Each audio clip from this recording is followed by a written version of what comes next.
Let's go. And I'm live. What's going on, everybody? This your boy King Gabe here, and with the regularly scheduled story time. Late, I know, but Saturday. Story time continuing. Matilda. Let's see. We're going into Trunchbull territory. Yes, the infamous Trunchbull, and in case you're probably wondering, may not be, but um, I know you say, okay, you know how I mentioned for the last thumbnail for the part four, I had the hey, what's up, Janara? What's up?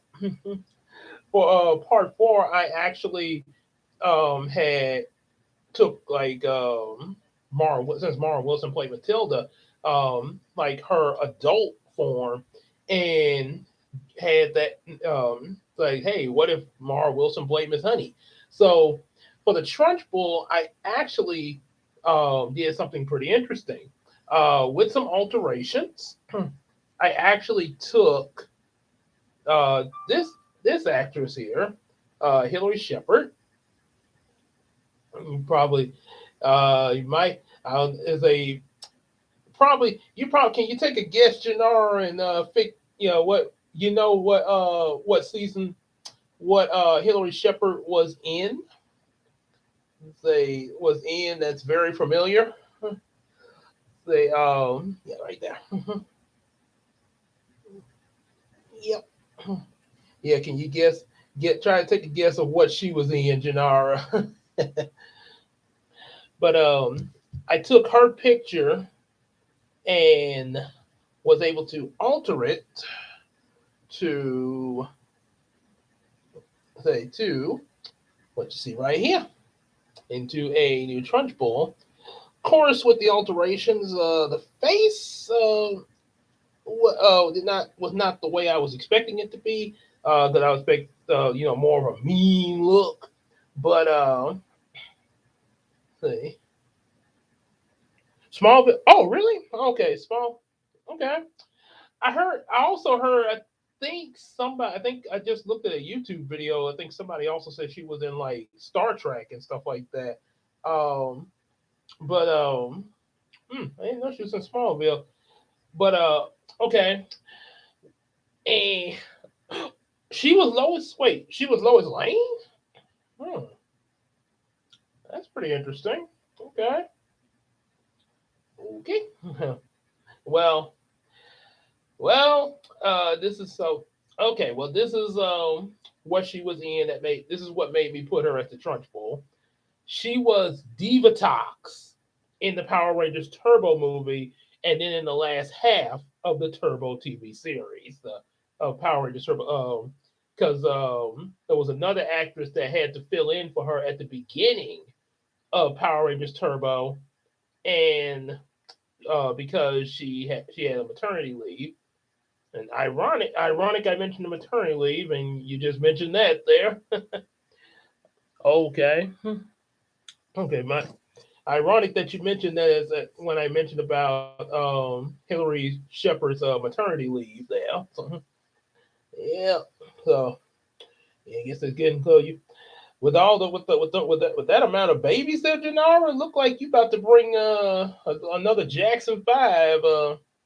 Like I say, I guess or say, well, I know well, but I know Billy's not gonna quite do. I know Billy ain't gonna do like no Joe Jackson though. And so now I know Joe. I know what Joe's intentions was, but yeah, like kind of like okay, it's one thing to breed your kids for success, but you know, but you don't go overboard with it. Not just not just with discipline, but even like just pushing and pushing them. I mean, like I said, so well, Billy is for, but yeah, I'm pretty so. Yeah, but you usually when I hear about people having a lot of kids like that in general, like they had like I got like 4 or 5 kids, stuff like that.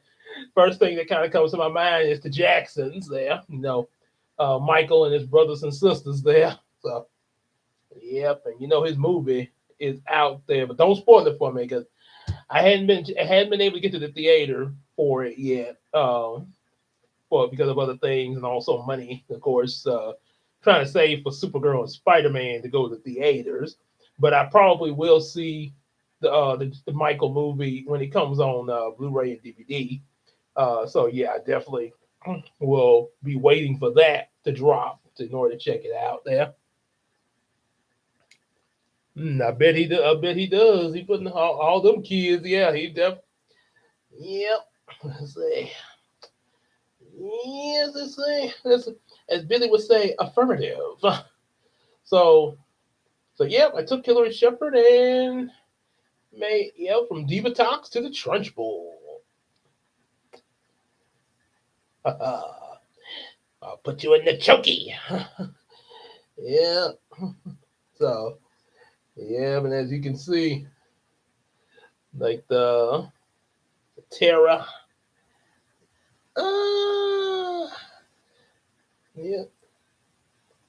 Oh yeah, yeah. Like I say, yep, yep. As I say, congratulations on that. There. Like you say it's the. I'm trying to think how many. Now I'm trying to think how many you. Let's see. You had. I think when we first met you, there was like two. And I think you had like triplets, and then so I kind of lost count. Before you have before these the ones that you got on the way. How okay? You had one. Okay, so yeah, that's what. Yeah, I was trying to figure out. I'm trying to figure out how many would all this be? How many kids would all this be together? Yeah, all together once these kids arrive. Yeah, yeah, the Creston family. Yeah, yep. Six. Oh, okay, okay. So I guess the number the six. Oh boy. Yep, I definitely. Yep, I know you guys do there to make all those babies. Yeah, that's some love. That's some love to make that. Yeah, to stick through that. That's some love. That's some love amongst each other and love in the family. Yeah, so gotta have that. Yeah. So let's get on into the Trunchbull. Yes, I would advise all parents to keep their kids away from the Trunchbull. She is not someone that you want to have your kids around. You give Trini a baby. Hmm.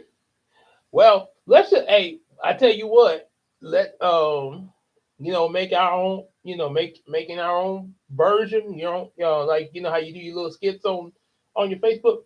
Um, you could come up, you could do like um in your version, you could do like a version where Trini's daughter Min from the 30th anniversary, if she had just say like, hey, well, Min in your universe, Jannar, is actually born between Zach and Trini is still alive. For her and Zach to be with me. Yes, there you go. Yeah, because technically, Mean should have actually been their daughter. There, I mean, she put Zach in charge to look after us. I mean, yep, Mean, yeah. So yeah, yeah, that's the first child you could they could have there.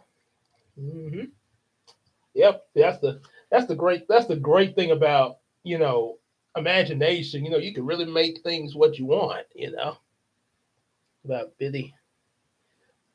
What? I mean, wait, aren't but Janara, you and Billy are the thing. That's why Trini's with Zach. Yeah, yeah, remember? But that's the good thing about imagination. You can really make things the way you want there. Just like how when with my fantasy with Matilda while reading this book, I fantasized myself as a friend of hers in this story. because of how when I grew up, I had a crush on Mara Wilson growing up. So I fantasize myself a character with Matilda. So just like, and in other universes, I have other characters. Yeah, yep. That's the great thing about imagination. Very powerful. Yeah, so can pretty much, like Barney say, you can do pretty much anything. Yeah. Yep. So let's dive right on in. Hear about this Trunchbull here. Yep. In the interval, Miss Honey left the classroom and headed straight for the headmistress' study. My other's bestie. Yeah, I gotta think. Y'all gonna have to think of. Y'all gonna have to think of. Y'all gotta think of a way to handle Joey there. Yeah, pretty pretty sure. I think with your imagination, I'm pretty. I trust you could probably you and Billy could handle that. Yeah, yeah, yeah. I'm pretty. Yeah, I can. Yeah, get the message through to Joey, and he'll probably find somebody. Yeah. Mhm.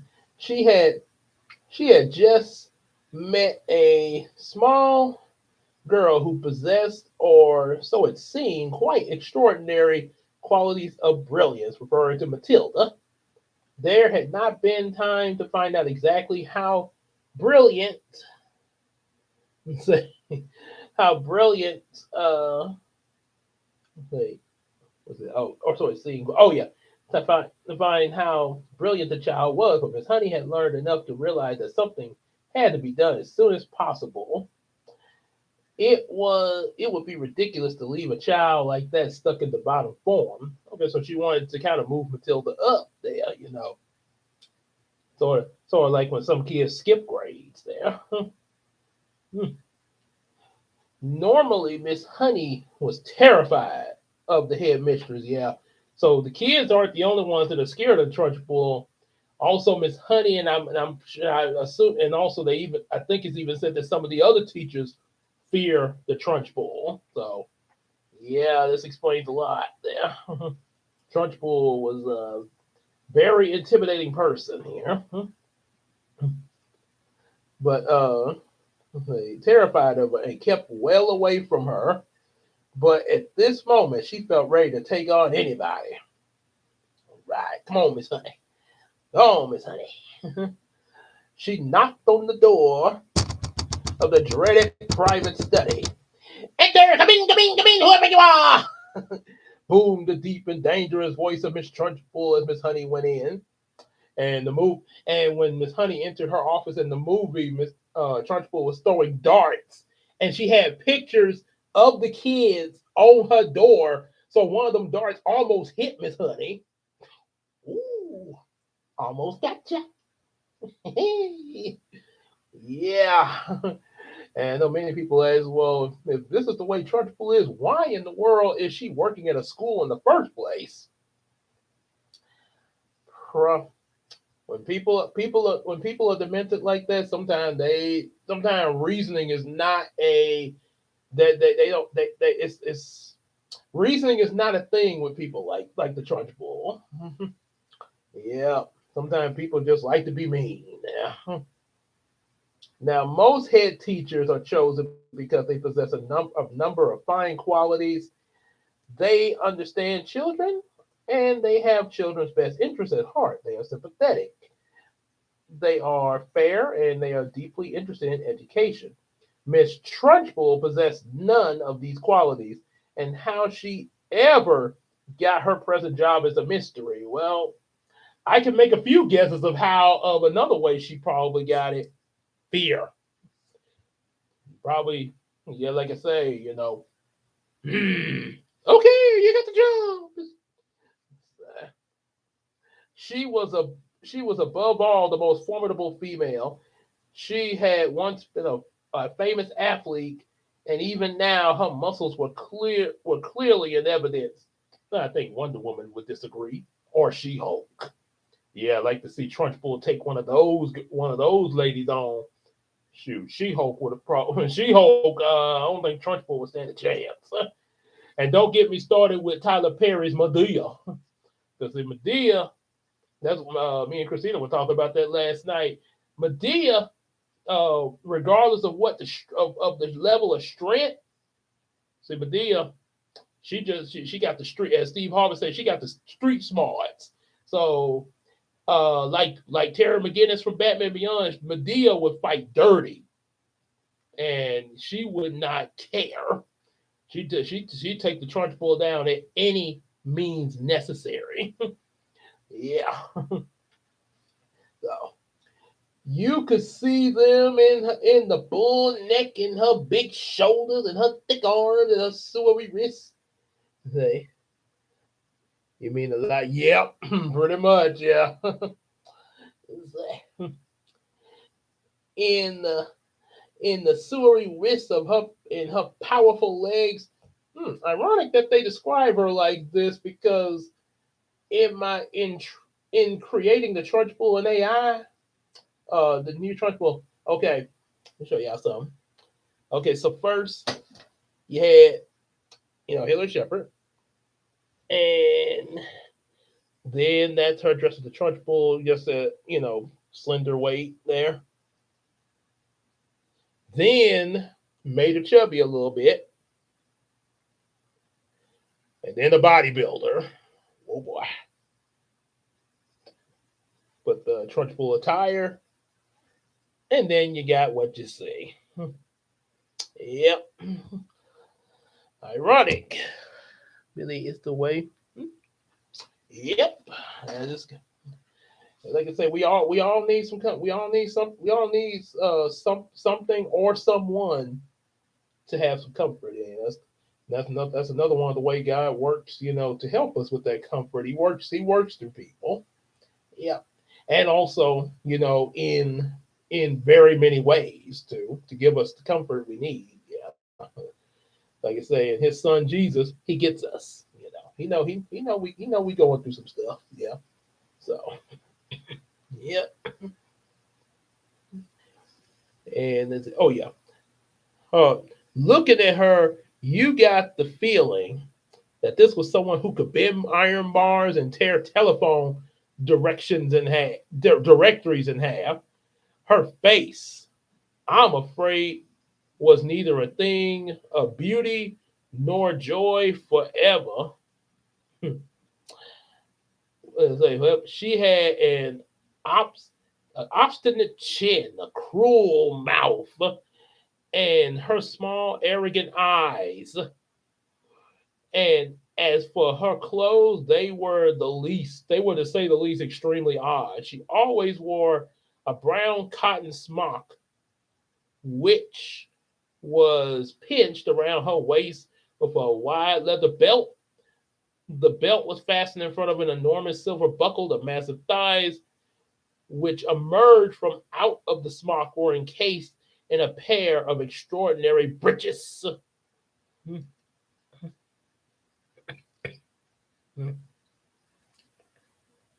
Oh, okay.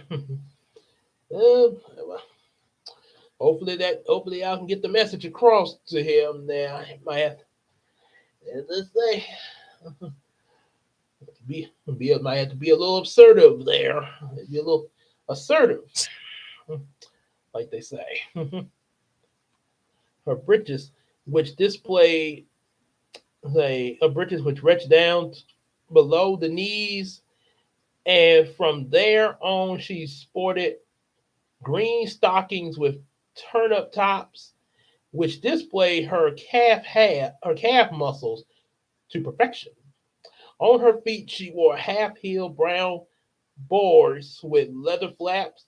She looked like, okay, whoa, whoa, whoa, whoa. Okay, y'all got whoa, whoa. Because I know Billy. I'm pretty sure.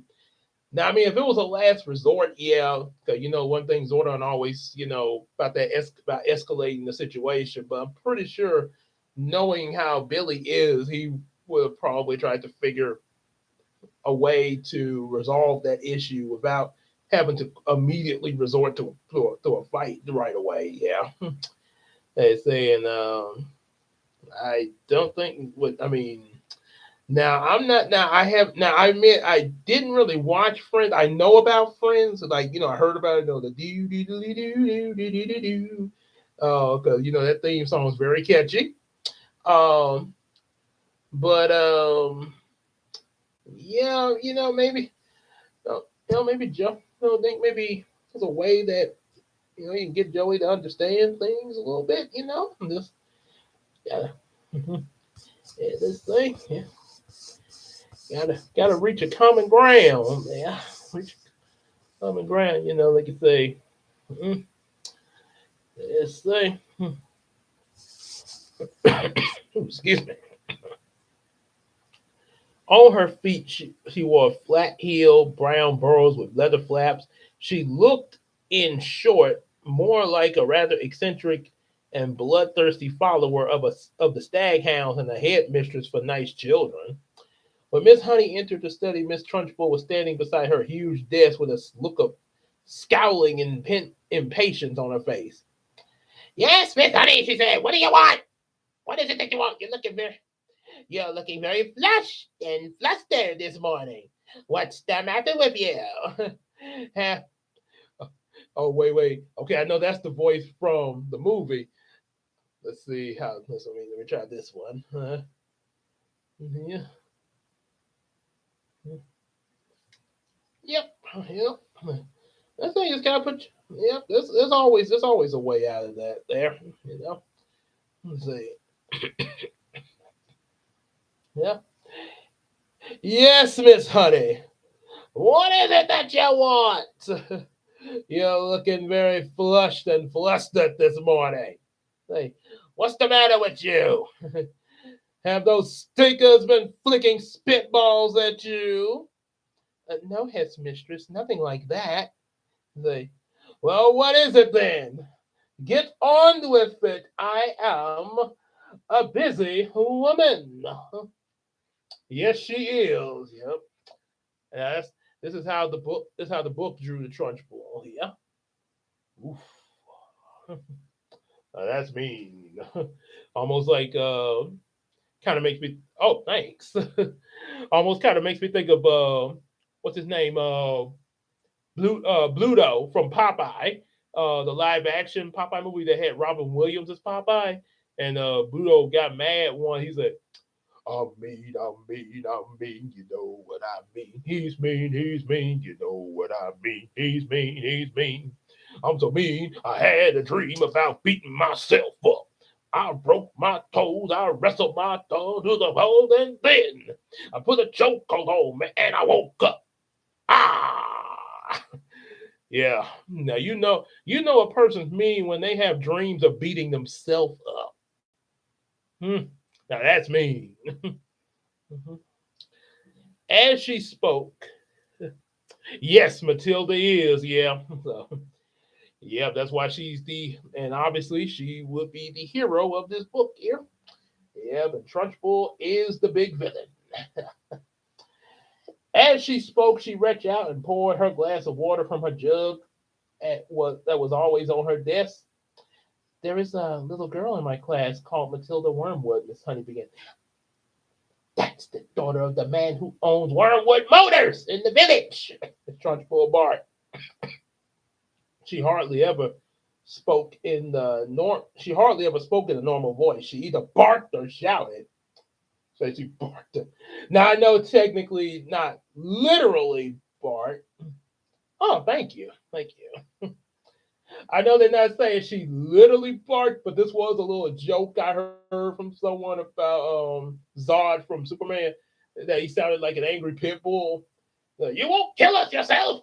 You and a wolf, wolf. So Trunchbull, it's like she hardly ever spoke.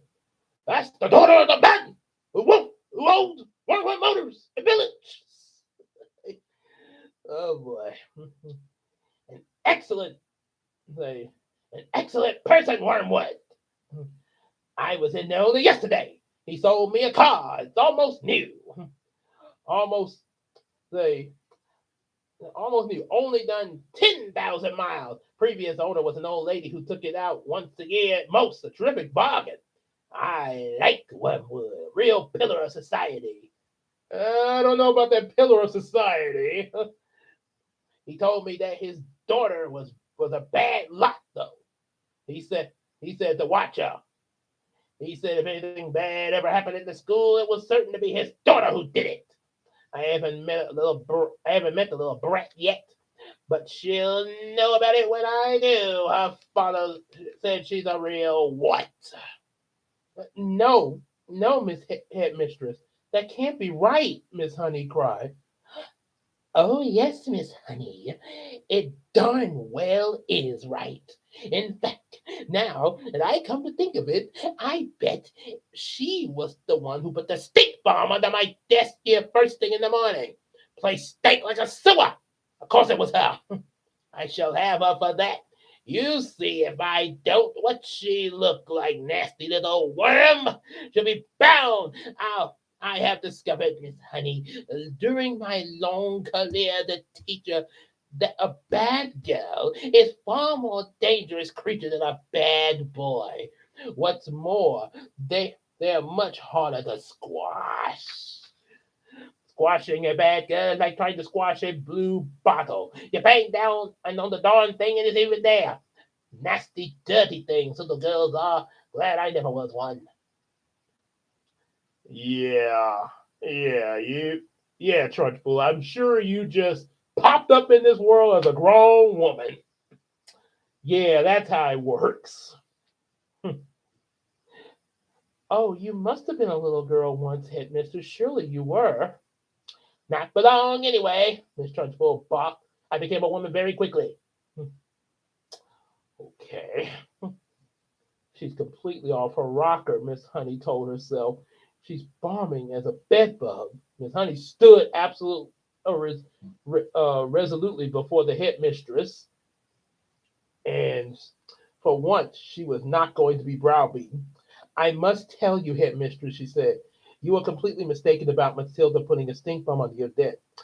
I am never mistaken, Miss Honey. But headmistress, the child only arrived in school this morning. She came straight to the classroom.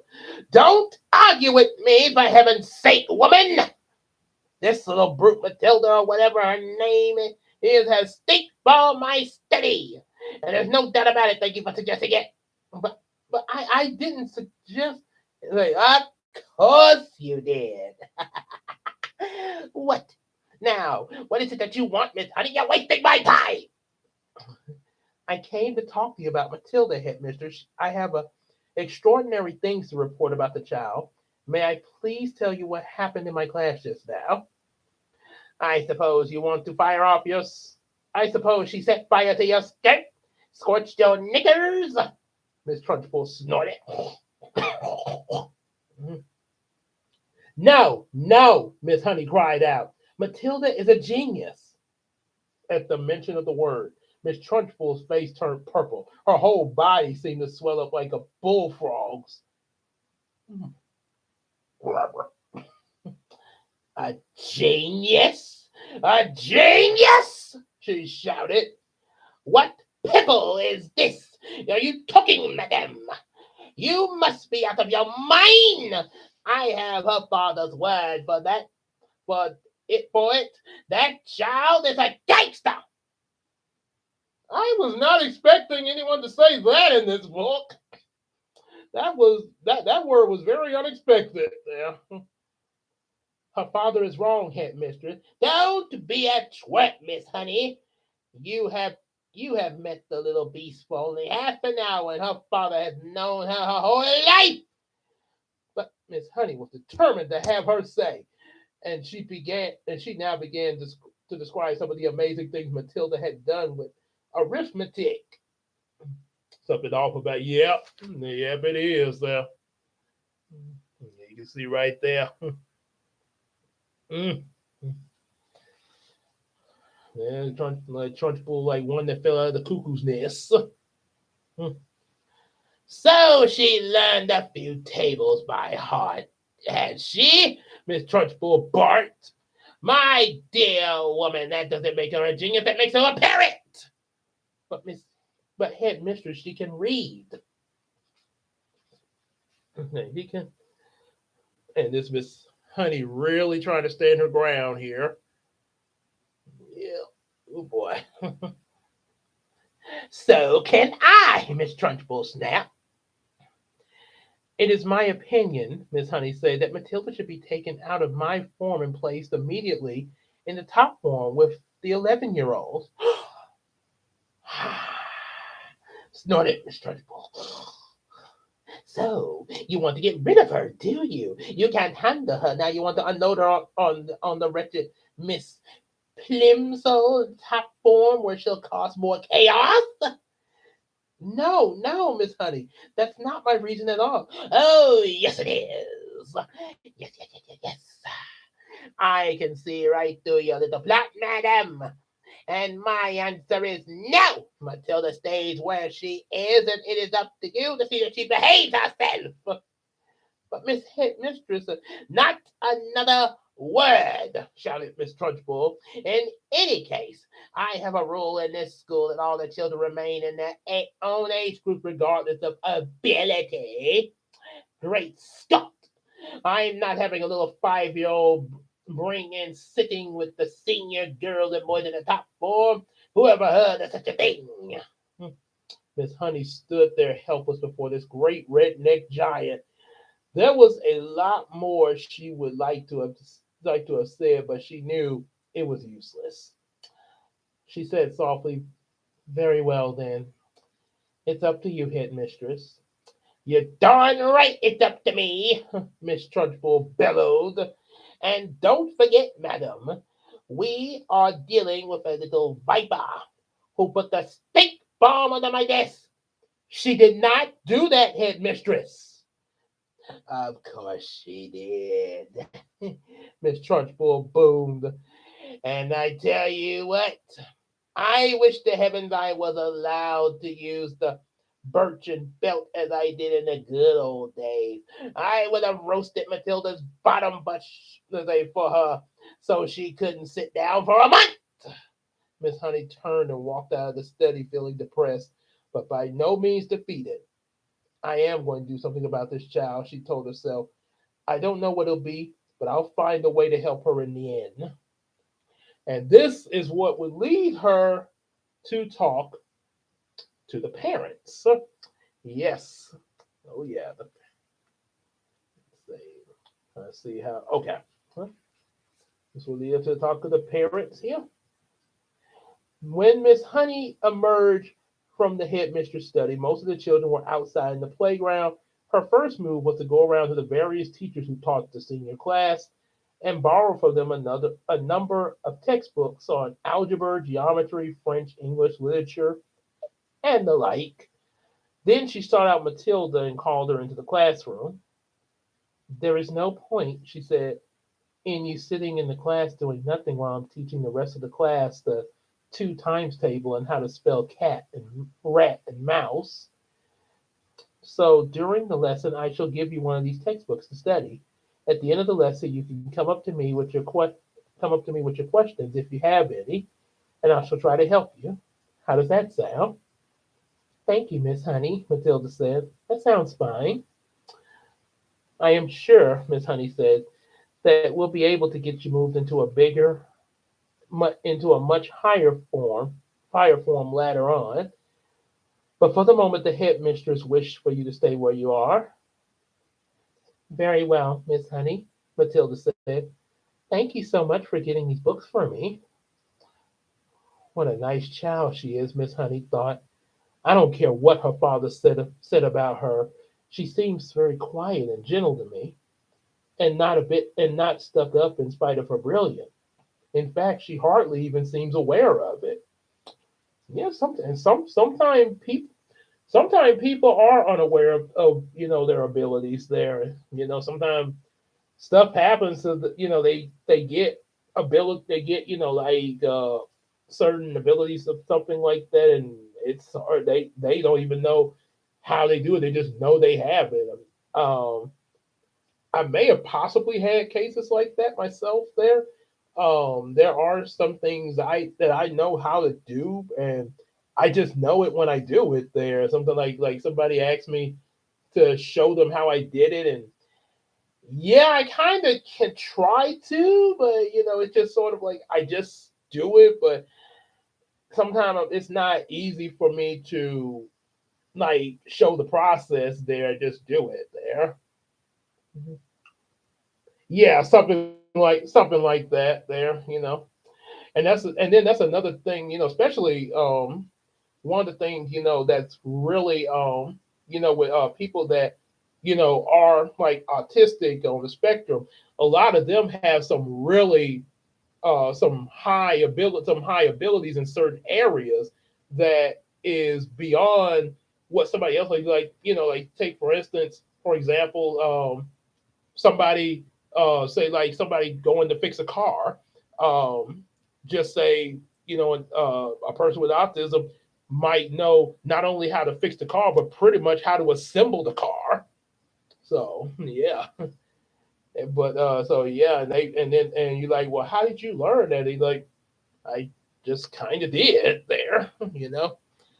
Sometimes it happens that sometimes they just gain access to talents like that and without even knowing how they got it there.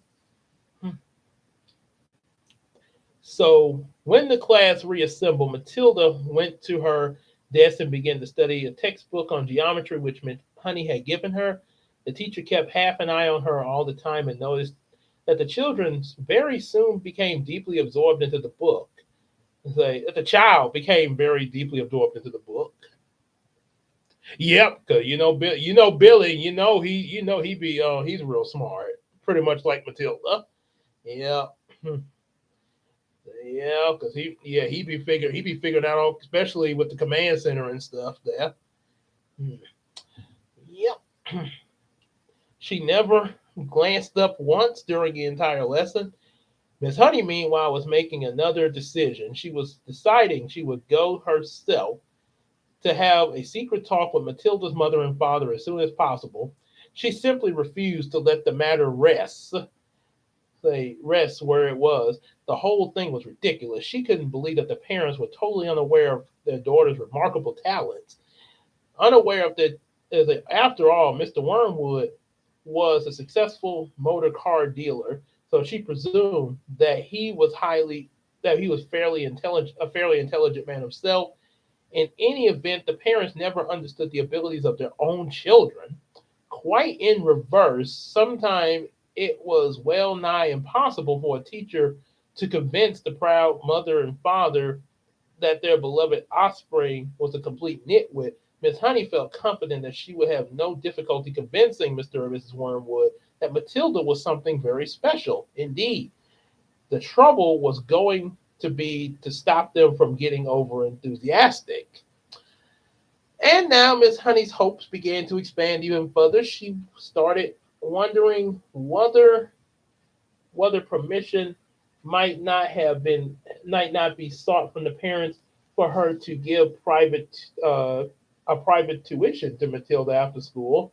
The prospect of coaching a child as bright as this appealed enormously to her professional instinct as a teacher, and suddenly she decided that with that she would go and call on Mr. and Mrs. Wormwood that evening.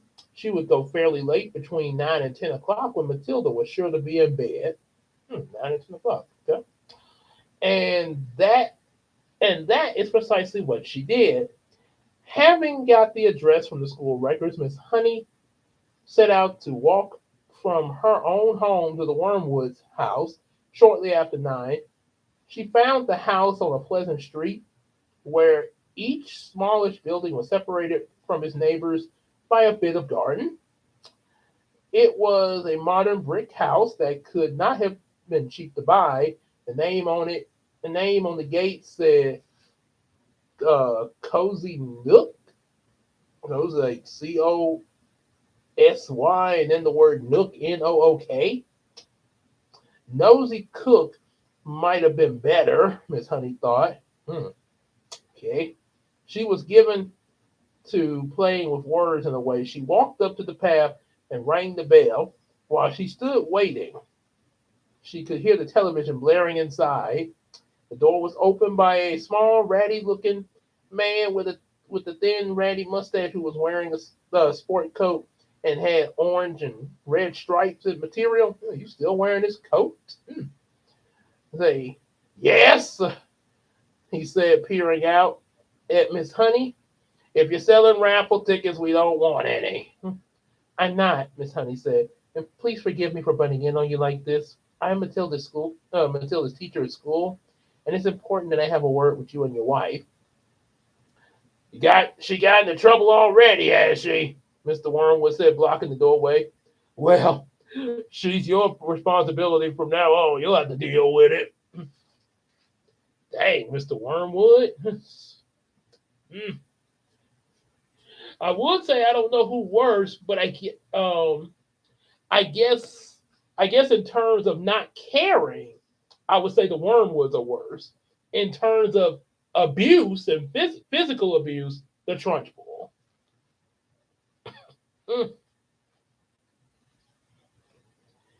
"She's in no trouble at all," Miss Honey said. "I've come with good news about her. Quite startling news, Mr. Wormwood. Do you think I can come in for a few minutes and to you about Matilda?"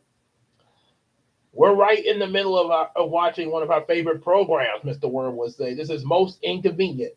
So come back some other time." Miss Honey began to lose patience. Oh boy. Sometimes, sometimes even say it's being nice is a good thing, but sometimes you got to put your foot down. "Mr. Wormwood," she said, "if you think some rotten TV program is more important than your daughter's future, then maybe you not ought to not be a parent. Now, why don't you switch that darn thing off and listen to me?"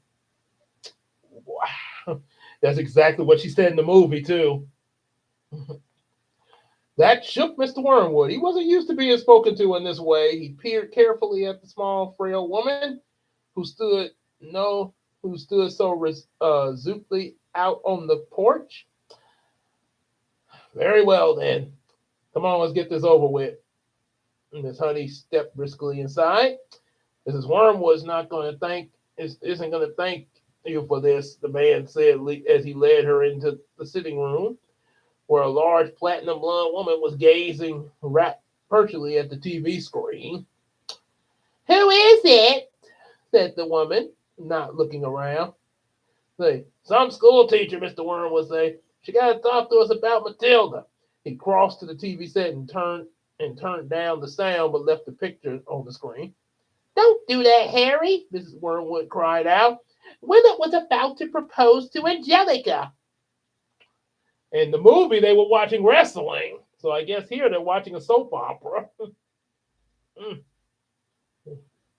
"You can still watch it while we're talking," Mr. Word would say. "It's Matilda's teacher. She got some sort of news to give us."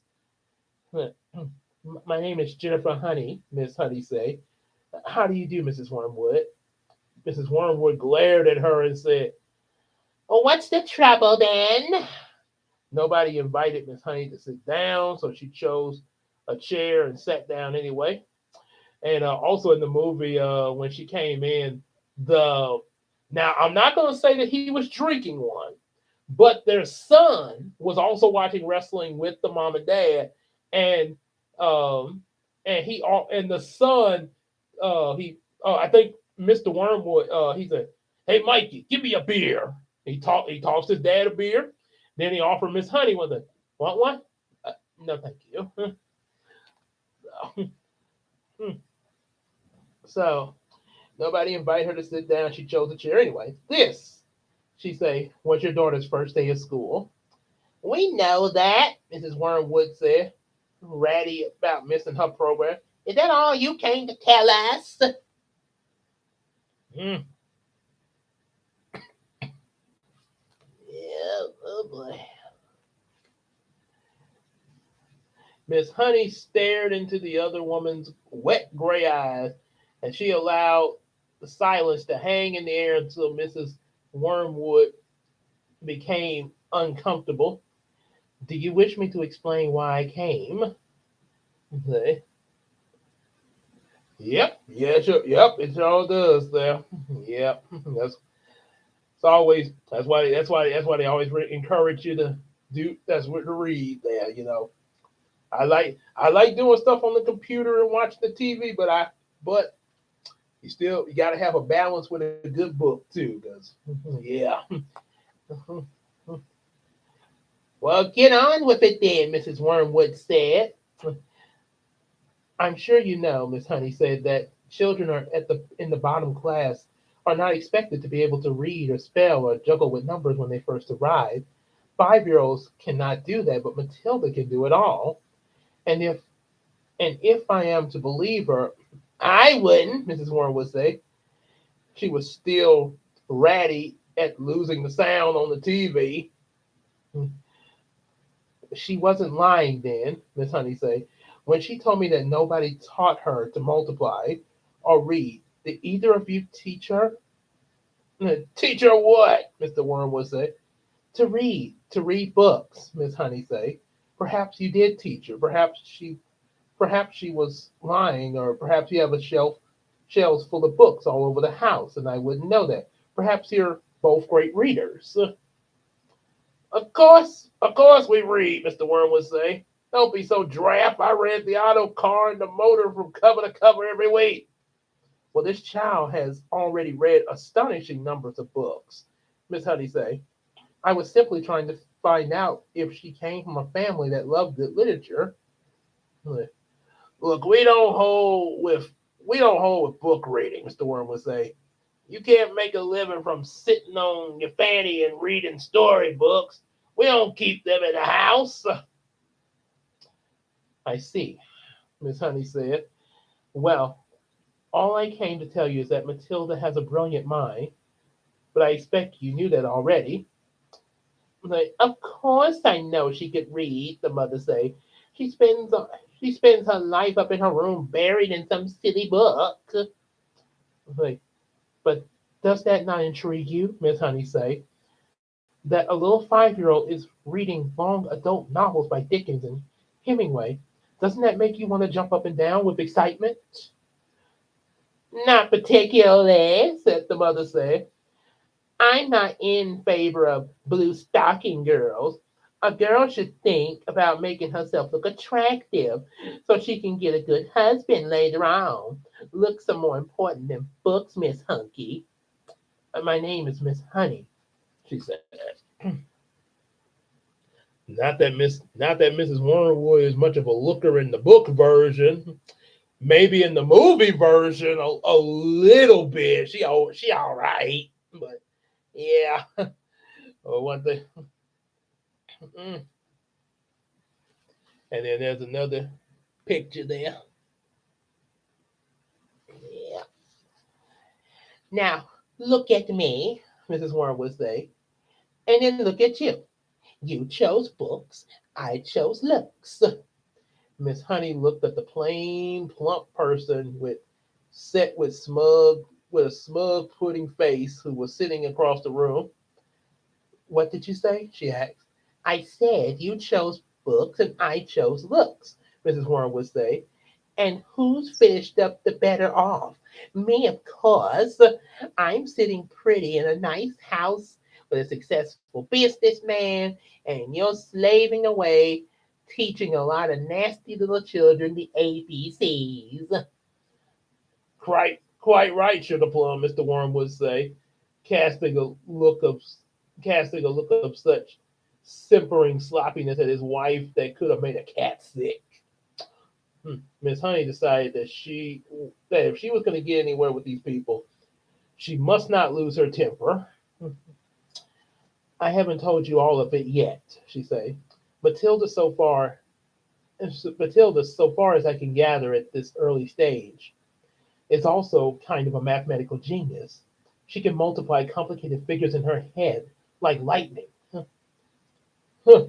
What's the point of that when you could buy a calculator? Mr. Worm would say. A girl doesn't get a man by being brainy, Mrs. Wormwood said. And look at that film star, for instance, she added, pointing at the silent TV screen where a glossy female was being embraced by a craggy actor in the moonlight. You don't think that she got him by multiplying figures, do you? Not likely. And now he's going to marry her. You see if she doesn't. And she's going to live in his mansion with a butler and lots of maids. Miss Honey could hardly believe what she was hearing. She heard that the parents like this she heard that parents like this existed all over the place and that the children turned out to be delinquents and dropouts, but it was a shock to meet a pair of them in the flesh. They, they, Matilda's trouble, she said, trying once again, is that she's too far ahead of everyone else around her, that it might be worth thinking of some extra kind of private tuition. I seriously believe that she could be brought up in a university standard or two, or standard in 2 or 3 years with proper coaching. Hmm. Yeah, that would be pretty sort of like this kid Franklin from My Wife and Kids. A university, shouted Mr. Wormwood. Who wants to go to university for heaven's sake? All they learn there is bad habits. That is not true, Miss Honey said. If you had a heart attack this minute and had to call a doctor, that doctor would be a university graduate. If you got sued for selling someone a rotten secondhand car, you'd have a lawyer. You'd have to get a lawyer, and he would have been a university graduate too. Do not despise clever people, Mr. Wormwood, but I can see we're not going to agree. So I'm sorry to burst in on you like this. Miss Honey rose from her chair and walked out the room. Mr. Wormwood followed her to the front door and said, "Hmm, good of you to come, Miss Hawkins or Harris. It's neither. But let it go." And she went away. There was a part that they added a little something to the movie when Miss Honey was talking about how like if the doctor or the lawyer would have went to college and stuff like that, and because Miss Honey mentioned about if you sold a secondhand car and got sued, um, see Miss Honey was speaking hypothetically, but Mr. Wormwood, since we know he's a crook, instantly took this as like, wait a minute, what car? Sued by who? Who you been talking to?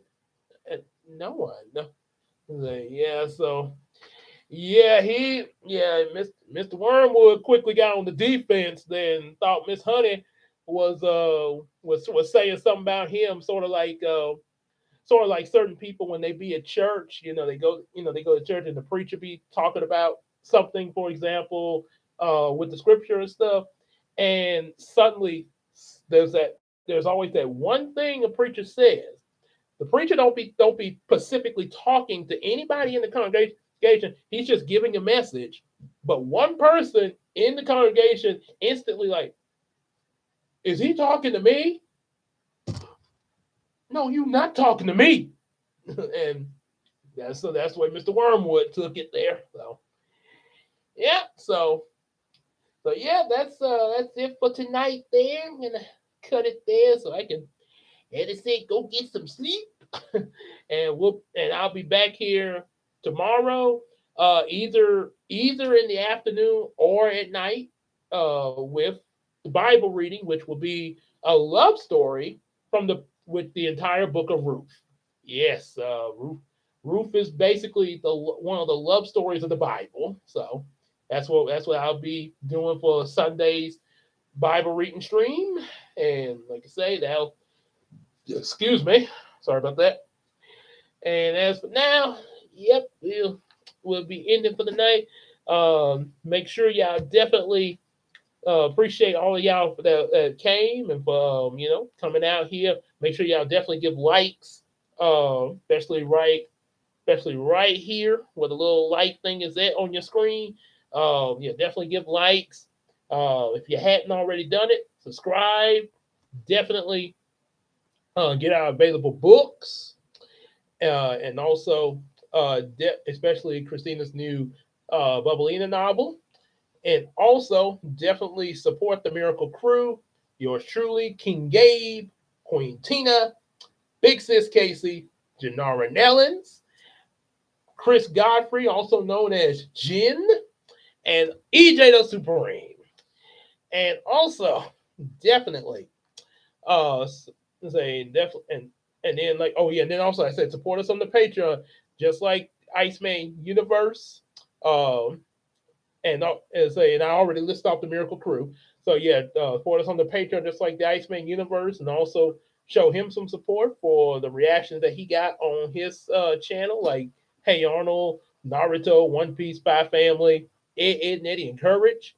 And also, let's tell each other, hang out with us on Discord and Facebook, just like you do in the live stream, and let's tell each other some stuff on that McCary app. And without further ado, we will see y'all in the next video or live stream, more than likely live stream, which will be the Book of Ruth Sunday. So until then, see you later. Oh, right here.